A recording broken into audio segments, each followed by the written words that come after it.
오늘 본문 말씀은 창세기 49장 22절에서 26절입니다. 요셉이 무성한 가지 곧 샘 곁의 무성한 가지라 그 가지가 담을 넘었도다.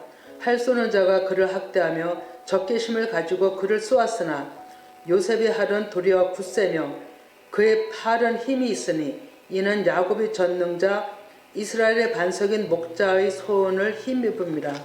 내 아버지 하나님께로 말미암나니 그가 너를 도우실 것이요 전능자로 말미암나니 그가 내게 복을 주실 것이라. 이로 하늘의 복과 아래 깊은 샘의 복과 젖먹이는 복과 태의 복이로다. 내 아버지 축복이 내 선조의 축복보다 나아서 영원한 산이 한없음같이 이 축복이 요셉의 머리로 돌아오며 그 형제 뛰어난 자의 정수리로 돌아오리로다. 아멘.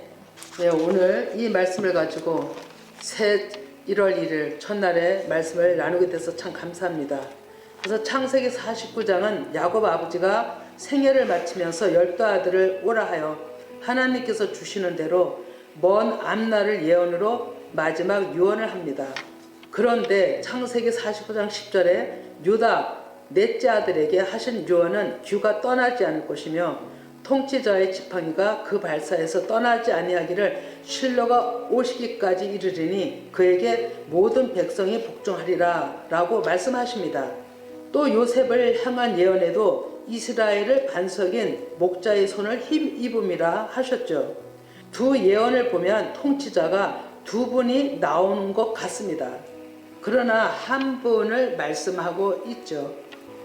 유다의 계열은 아브라함과 다윗의 자손 예수 그리스도의 계보라고 마태복음 1장 1절에 말씀합니다. 이해가 되지 않는 부분이 계셨다면 도움이 이 시간에 되시리라 믿습니다. 유다 계열은 예수님이 이 땅에 탄생하기까지를 계시하신 것이고요. 그리고 예수님이 공생애와 십자가 죽으심과 부활하신 예수 그리스도와 오순절에 오신 그 영은 요셉 영적 계열에 숨겨 놓았던 것이죠. 유다 계열은 예수님이 탄생하시는 데까지입니다. 창세기 49장 10절에 보면 분명히 실로가 오시기까지라고 정확하게 얘기하고 있습니다. 지금 우리 세대는 보이지 않는 영적 계열을 따라가는 자들이죠. 그래서 이 끝에는 제사장 반열 멜기세덱의 반차가 기다리고 있는 것입니다. 보이는 계열과 보이지 않는 계열로 그 통치자는 예수 그리스도이시죠. 요셉은 여러분이 아시다시피 예수님을 예표하는 인물입니다.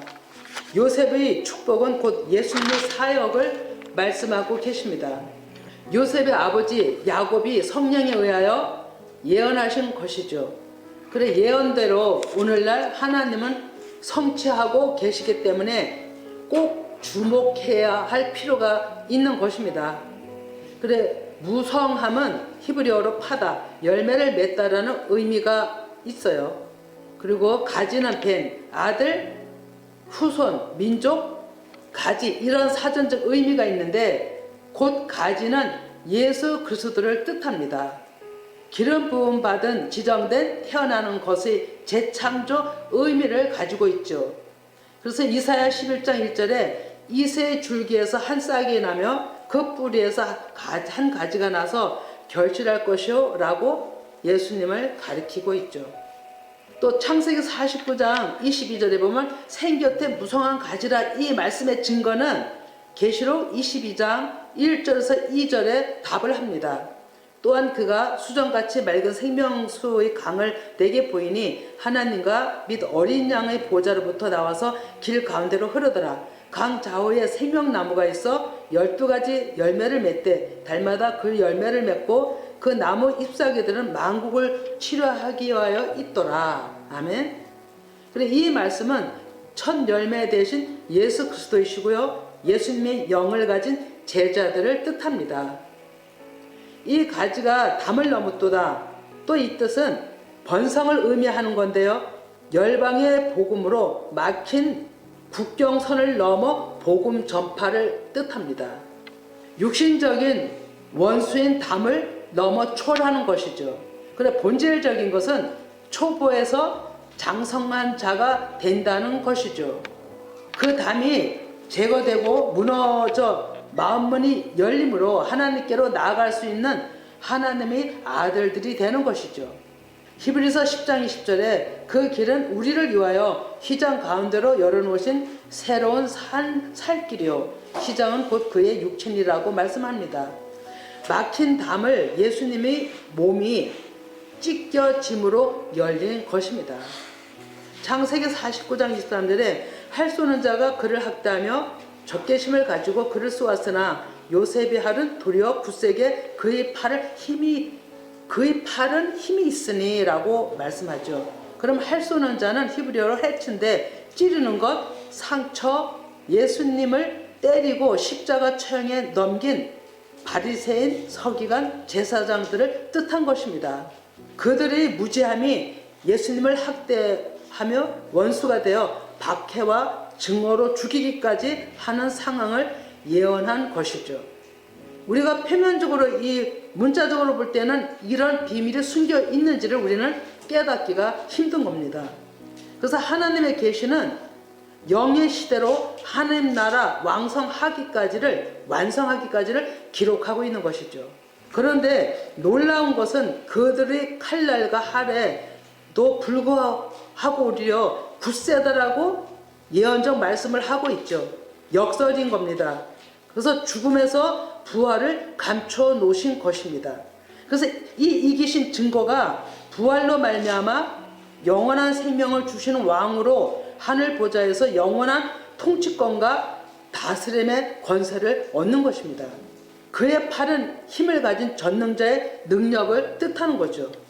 그러한 목자가 야곱의 전능자 하나님이라는 것입니다. 그리고 그분은 또 예수 그리스도라고 말씀하는 거죠. 이스라엘 즉 하나님 나라를 통치하실 목자 예수 그리스도가 요셉이 영적 계보를 통해 세워질 것이라는 예언이었어요. 그래서 창세기 49장 25절에 내 아버지의 하나님께로 말미암나니 그가 너를 도우실 것이요 전능자로 말미암나니 내게 복을 주실 것이라. 이로 하늘의 복과 아래로 깊은 샘의 복과 젖먹이는 복과 태의 복이로다 라고 말씀하죠.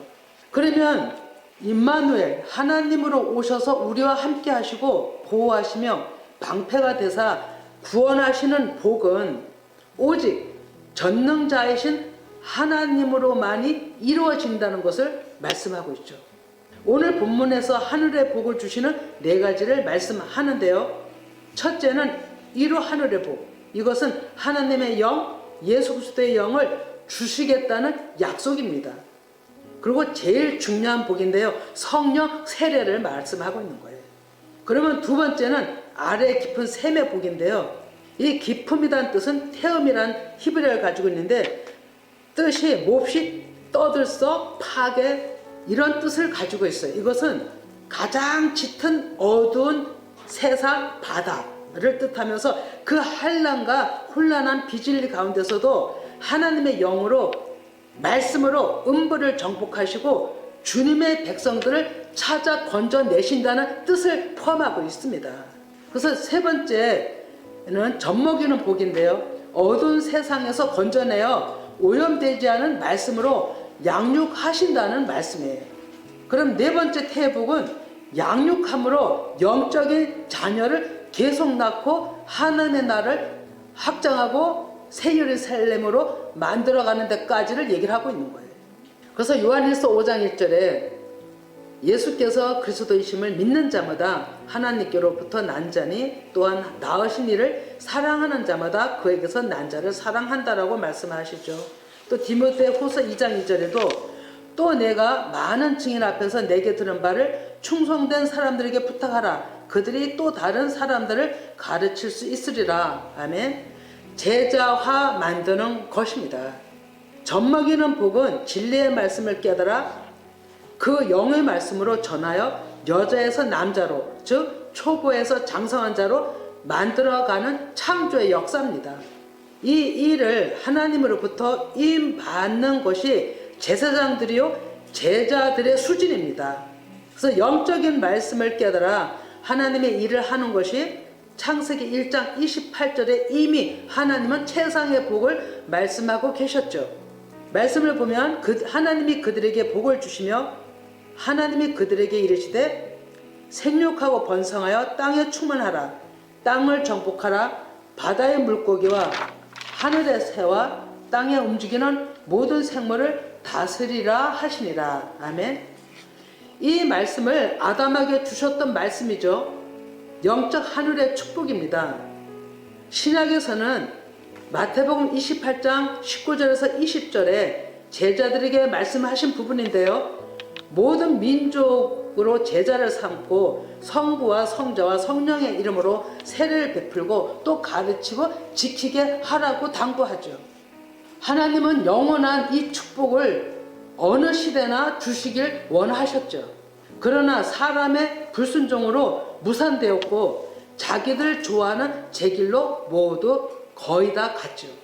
그럼에도 불구하고 하나님은 하나님 나라 기초를 세우시는 데 있어 야곱의 12아들로 하여금 하나님 나라를 세우시고 요셉에게 하늘의 복인 구원의 비밀의 계시를 숨겨 놓으신 것은 하나님의 나라는 보이는 것에 있지 않다는 것을 의도하신 것입니다. 그래서 영적 축복의 말씀의 오늘 결론인데요. 창세기 49장 26절에 내 아버지 축복이 내 손주의 축복보다 나아서 영원한 산이 한없음같이 이 축복이 요셉의 머리로 돌아오며 그의 형제 중 뛰어난 자의 정수리로 돌아오리라고 말씀합니다. 이것은 내 손주의 복이라 하는 것은 아브라함이 이삭을 낳고 이삭이 야곱을 낳고 야곱이 12아들을 낳은 것이 큰 축복이라고 말씀하는 겁니다. 그 아들들 가운데 요셉이 장자의 일을 감당한 것은 예수님 사역의 예표자이기 때문이죠. 그래서 요셉이 죽음으로 뼈에 대한 골격을 큰 구원의 의미로 둔 것이죠. 그 후손들에게 내 뼈를 가지고 가라 부탁하면서 그 요셉은 애굽에서 파란만장한 생애를 마칩니다. 그런데 놀라운 것은 때가 참에, 이 말씀이 엄청나게 중요합니다. 때가 참에 요셉의 이름이 나타나는 곳이 있습니다. 마태복음 1장 15절에서 16절에 등장합니다. 엘리웃은 엘르아살을 낳고 엘르아살은 mat단을 낳고 mat단은 야곱을 낳고 야곱은 마리아의 남편 요셉을 낳았으니 마리아에게서 그리스도라 칭하는 예수가 나시니라. 아멘. 자, 여러분, 이 말씀이 우연일까요? 아닌 거죠. 성경의 말씀은 계시한 말씀의 성취가 반드시 있다는 것입니다. 미리 말씀하지 아니하시고서는 하신 일이 없으시기 때문입니다. 그래서 구약의 시대가 다 지나갈 끝날에 같은 이름 야곱, 요셉의 계열에서 예수님의 탄생이 창세기 49장 24절하고 일치가 되는 언약적 성취인 것입니다. 오늘 이 말씀을 잘 들으면 은혜를 많이 받으시리라 믿습니다. 그래서 오래전 요셉의 생애와 애굽에서의 죽음과 뼈대, 영적인 골격이 끝날에 나타나신 그 예수님의 공생애와 십자가 죽음과 부활인 것을 같은 일치하는 말씀입니다. 그래 요셉의 마지막 유언이 뼈대 골격을 꼭 가나안 들어갈 때 이 애굽에서 가지고 나가라 한 그 말씀 안에는 그래야 너희가 가나안을 정복할 것이라는 의미가 있었던 거예요.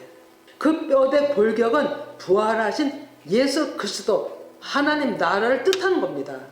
그래서 중요한 셋째 날 이 시대에도 영으로 하나님의 말씀과 예수님의 증언으로 자아가 죽임을 당하고 부활의 영으로 한 새 사람 되는 데에 그 예언이었던 것입니다. 아마 그 요셉의 뼈를 가지고 나오지 않았다면 출애굽 백성들이 가나안 정복을 아마 실패했을 것입니다. 그 뼈대는 예수 그리스도 부활을 상징하였기 때문에 언약궤와도 같은 맞물리는 그런 말씀이었던 거죠. 그러면 오늘의 결론의 목적이 가장 영육간의 축복을 지금 말씀하고 계시는 거거든요. 그러면 2021년 우리 모두 이 영적 복의 통로가 되기를 정말 간절히 소망하시길 바랍니다. 그리고 이 말씀을 통해서 새해에 정말 인사드립니다.